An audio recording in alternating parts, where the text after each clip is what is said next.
चलिए, अभी तक हमने जो है सेल मेम्ब्रेन कंप्लीट किया, जो कि सेल का फर्स्ट पार्ट था। ठीक है, इसके बाकी पार्ट को भी पढ़ेंगे, लेकिन उससे पहले मैं अभी कुछ और शुरू कर रहा हूं, यानी कि उससे पहले वो बताना जरूरी है। लेकिन अभी आगे के फर्दर क्लास स्टार्ट करने से पहले मैं आपसे एक सवाल करता हूं, एक क्वेश्चन है मेरा आप सभी से। क्या कभी आप लोगों ने कभी किसी प्लांट, पेड़ या पौधों के बारे में कभी सोचा है कि वो मूव क्यों नहीं करते, वो एक ही जगह टिक कर क्यों खड़े रहते हैं? आंधी आए, तूफान आए, बारिश आए, बिजली कड़के या ओले पड़े, वो फिर भी एक ही जगह ही बेचारे वो खड़े रहते हैं। हमारी तरह वो क्यों नहीं भाग जाते? हमारी तरह उनको शेल्टर क्यों नहीं चाहिए? वो हमारी तरह शेल्टर क्यों नहीं ढूंढते हैं? क्या वो लिविंग नहीं है? ऑब्वियसली लिविंग है, हम भी लिविंग है। आप बाहर रहते हो तो देखते हो, अगर बिजली कड़क रही है, तूफान आ रहा है, तो घर वाले बोलने लगते हैं कहाँ गया, फोन करो, बुलाओ। लेकिन कभी प्लांट कभी मूव करते हैं, वो अपने आप को डिफेंस करने के लिए, बचने के लिए वो कभी कुछ ऐसा करते हैं? नहीं करते हैं। उनका एक ही प्रोटेक्शन रहता है, एक ही उनका एक रीजन है, वो है सेल वॉल। सेल वॉल जिसकी वजह से वो एक जगह बिल्कुल टिक कर खड़े रहते हैं। समझेंगे कुछ इस तरीके से कि जो सेल वॉल जो होता है, सेल मेम्ब्रेन के बाद का एक जो है आउटर कवरिंग होता है। एनिमल्स में आपने समझा था कि आखिरी जो, यानी कि जो आउटर मोस्ट है, वो एनिमल में सेल मेम्ब्रेन था।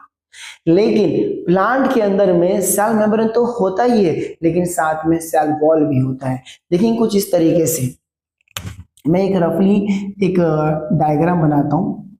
ये हमारा न्यूक्लियस है, और ये समझ लो हमारा न्यूक्लियस, और इसके साथ में एक ये चला गया जिसको हम लोग बोल रहे हैं क्या, शॉर्ट में लिख देता हूँ सेल मेम्ब्रेन। लेकिन ये वाला जो है, ये क्या है? ये सेल वॉल है, यही सेल वॉल है, यही सेल वॉल है। इसके बारे में हम लोग यहाँ पर पढ़ेंगे। यहाँ पर क्या होता है सेल वॉल, डिटेल में पढ़ते हैं, विद नोट्स पढ़ते हैं। देखते हैं कि सेल वॉल क्या है। Cell wall is the outer most rigid covering present in plant cell. यानी कि ये क्या है?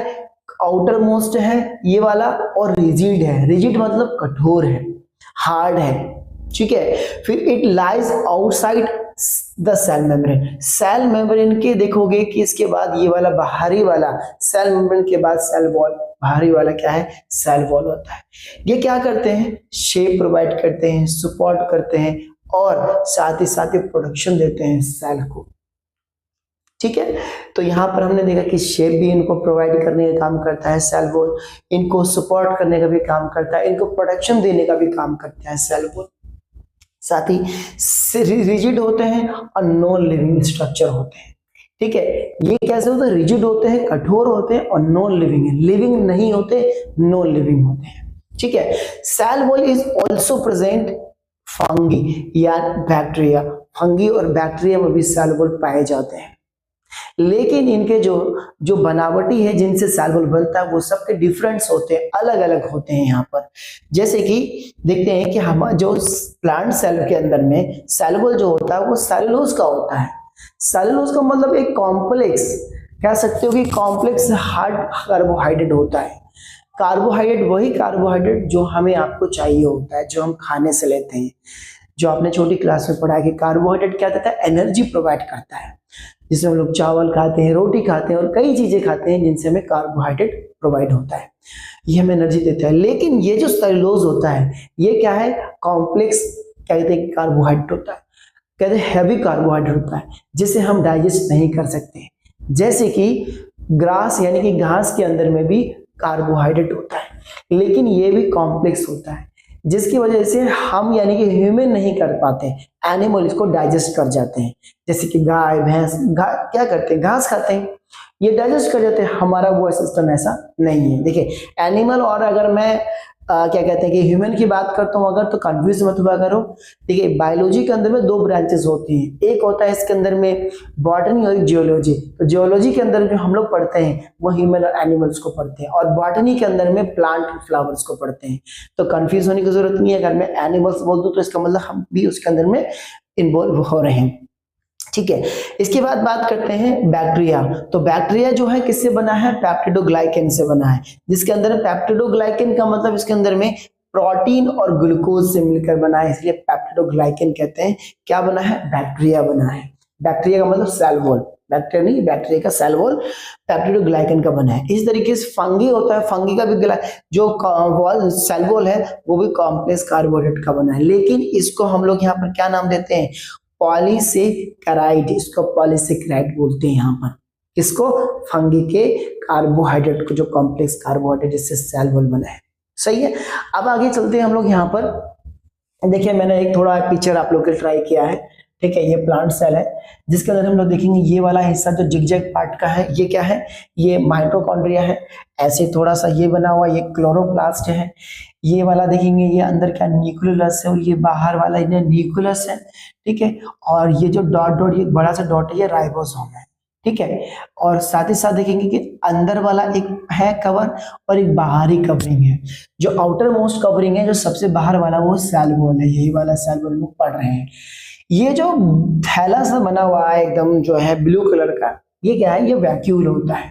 इन हम सभी ऑर्गेनल्स को, सारे ऑर्गेनल्स होते हैं, ठीक है, इन ऑर्गेनल्स को भी हम लोग आगे पढ़ते हैं, अभी बिल्कुल पढ़ेंगे, ठीक है। आगे बात करते हैं कि जो सेल वॉल होते हैं इनका फंक्शन क्या होता है, यानी ये काम क्या करते हैं, तो देखते हैं ये क्या करते हैं, प्रोवाइड शेप। अभी देखा हमने कि शेल क्या करते हैं, शेप करते हैं, शेप प्रोवाइड करते हैं, इनको जो है सेल वॉल जो होता है शेप प्रोवाइड करते हैं, ठीक है, इनको फिक्स शेप देने का काम करता है, नंबर 2 प्रोडक्शन का भी काम करते हैं, यानी कि जो एक्सटर्नल डैमेजेस हैं, बाहरी डैमेजेस है, उससे इसको प्रोटेक्ट करने का काम करता है सेल वॉल।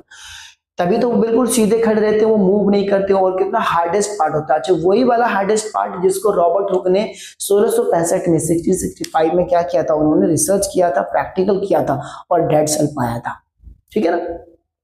इसके बाद यहाँ पर देखेंगे कि ये क्या करते हैं, सपोर्ट भी करते हैं, फिर प्रिवेंट बस्टिंग, यानी कि देखो सपोर्ट भी बता देता हूँ कि सपोर्ट मतलब स्ट्रेंथ और रिजिडिटी इनको देने का काम करता है, प्लांट को हार्ड देता है, हार्डेस्ट इसके अंदर में इनको प्रोवाइड करता है, स्ट्रेंथ देने का काम करता है ये, ठीक है, इसलिए पेड़ बिल्कुल मजबूत रहता है। हम लोग उस पेड़ पर क्या चढ़ जाते हैं, खड़े हो उसमें उस पर खड़े हो जाते हैं, जैसे आम के पेड़ पर आप लोग चढ़े होंगे, जामुन के पेड़ पर चढ़े होंगे, तो वो जो उनका हार्डेस्ट पार्ट है वो क्या है, सेल वॉल है उनका, ठीक है। बस्टिंग क्या कहते हैं, प्रिवेंट बस्टिंग, प्रिवेंट का मतलब रोकना, ये उसके अंदर में, तो इनको प्रिवेंट करता है कैसे, बस्टिंग होने से, फटने से, ठीक है। तो वाटर एंटर जब करता है ना प्लांट सेल में, तो सेल वॉल क्या करता है, इनको बस्ट होने से बचाता है। कभी कभी सेल वॉल के अंदर में, मतलब प्लांट सेल के अंदर में जब वाटर ज्यादा हो जाए तो बस्ट हो सकता है, लेकिन उसके लिए, उसके बचाव में, प्रोटेक्ट करने के लिए सेल वॉल होता है।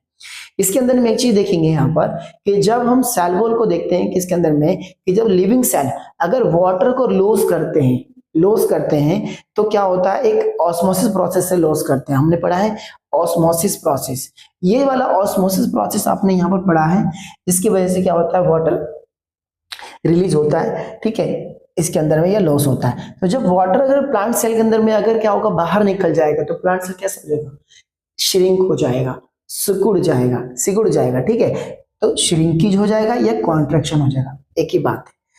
आगे बात करते हैं कि जब ये ऐसा होता है, तो वाटर जब रिलीज होता है यानी कि लॉस होता है, तो इस फेनोमेनन को एक नाम दिया है प्लाज्मोलाइसिस, का एक नाम दिया है इसके अंदर में, ठीक है। तो इस बोर्ड को आप लोग जल्दी करो फटाफट, फिर हम लोग आगे चलते हैं नेक्स्ट में।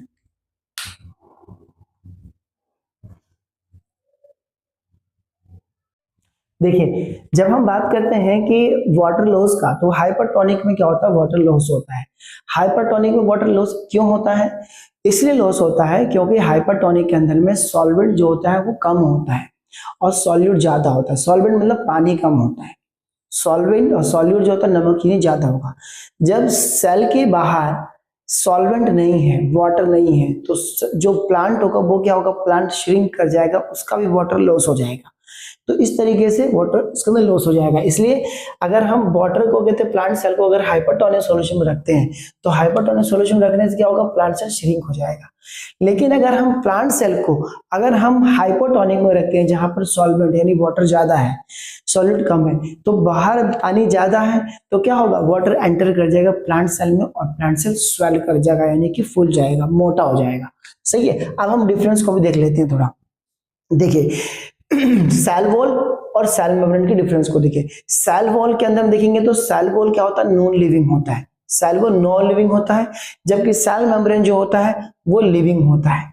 ये कहाँ प्रेजेंट होता है? सेल वॉल प्लांट में प्रेजेंट होता है, लेकिन ये सब में होता है। सारे जितने भी जो होते हैं सेल, सब के अंदर में सेल वॉल होगा, सेल मेम्ब्रेन होगा, ठीक है। और ये सेलुलोज के बने होते हैं सेल वॉल, ठीक है। वो अलग चीजें के अलग अलग, जैसे कि आपने देखा कि जो है क्या बैक्टीरिया के अंदर में अलग बने होते हैं, फंगी के अंदर में अलग होते हैं, इसी तरीके से यहाँ पर भी अलग होते हैं, सेलुलोज के बने होते हैं। लेकिन सेल मेम्ब्रेन जो होता है लिपिड एंड प्रोटीन के बने होते हैं। ये फ्रीली परमेबल होते हैं।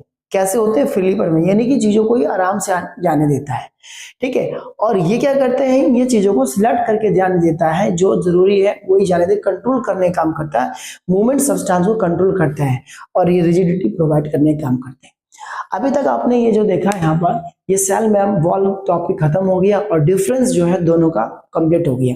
यानी कि यहाँ पर हमने अभी तक जो है पार्ट के अंदर बात करें तो सेल का एक पार्ट हमने क्लियर कर लिया था, सेल मेम्ब्रेन, और अब हम लोग दूसरा पार्ट क्लियर करेंगे, वो है साइटोप्लाज्म। सेल वॉल को सेल मेम्ब्रेन के साथ डिफरेंस जरूरी था, इसलिए मैंने सेल वॉल क्लियर कर दिया।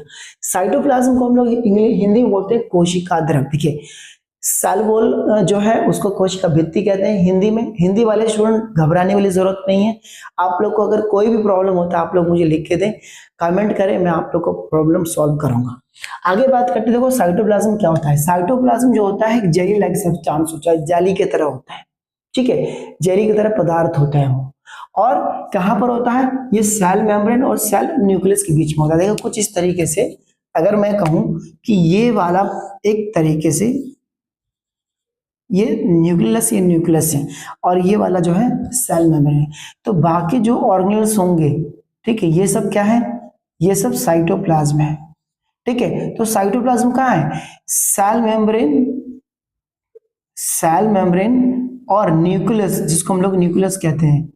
तो सेल मेम्ब्रेन न्यूक्लियस के बीच के अंदर जितना पार्ट है वो क्या है? साइटोप्लाज्म है। क्या करता है? कंटेन करके रखता है सेल ऑर्गेनेल्स को, ठीक है, जिसके अंदर में जितने भी मोस्ट सेल एक्टिविटी होती है वो यही होती है। All chemical reactions occurs here, सारी केमिकल रिएक्शन भी इसी में होता है, साइटोप्लाज्म में, ठीक है, जहां क्या है? सेल ऑर्गेनेल्स प्रेजेंट होते हैं। एक चीज का देखना कि इस सेल साइटोप्लाज्म के अंदर में 70 to 80% क्या होता है? वाटर होता है। क्या होता है? वाटर होता है, पानी, यानी कि, ठीक है। इस सॉलिडिटी की वजह से, यानी कि लिक्विडिटी की वजह से, ये लिक्विड पार्ट होता है, फ्लूइडिटी की वजह से इसको एक नाम दिया गया है, जिसको बोलते हैं हम लोग साइटोजोल कहते हैं, ठीक है। अब इस साइटोजोल के अंदर और क्या क्या होता है? देखिए वाटर होता है, सॉल्यूट सॉल्ट्स होता है, sugar, proteins, enzyme, dissolve nutrients होते हैं, और साथ में क्या होते हैं इसके अंदर में? सोडियम, इसको हम लोग बोलेंगे यहाँ पर सोडियम, यानी कि यहाँ पर सोडियम आयंस होते हैं, पोटेशियम आयंस होते हैं, कैल्शियम्स होते हैं, कैल्शियम आयन, क्लोराइड आयंस, ये सब होते हैं। तो ये सब के सब क्या है इसके अंदर में? साइटोजोल में। अगर हम साइटोप्लाज्म को देखें तो साइटोप्लाज्म जो होता है वो साइटोजोल, एक साइटोजोल यानी ये वाला पार्ट, और सेल ऑर्गेनेल्स ये वाला पार्ट, दोनों के मिलाने से साइटोप्लाज्म कंप्लीट होता है। सेल ऑर्गेनेल्स के अंदर में जानते हैं आप लोग कि आप लोग के क्या क्या होता है इसके अंदर में? माइटोकॉन्ड्रिया होगा, राइबोसोम होगा, गोल्गी अपैरेट्स होगा, ईआर यानी एंडोप्लाज्मिक रेटिकुलम होगा, वैक्यूल होगा, ठीक है। Most cell activities take place in cytoplasm.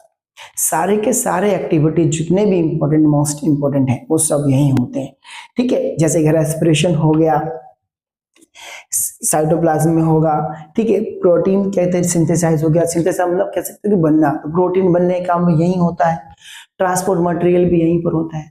अब हम लोग इसकी बात कर लेते हैं क्या? फंक्शन की, यानी कि इसके काम क्या होते हैं किसके? साइटोप्लाज्म के। तो ये क्या करते हैं भाई? क्या करते हैं? सेल ऑर्गेनेल्स को होल्ड करके रखते हैं।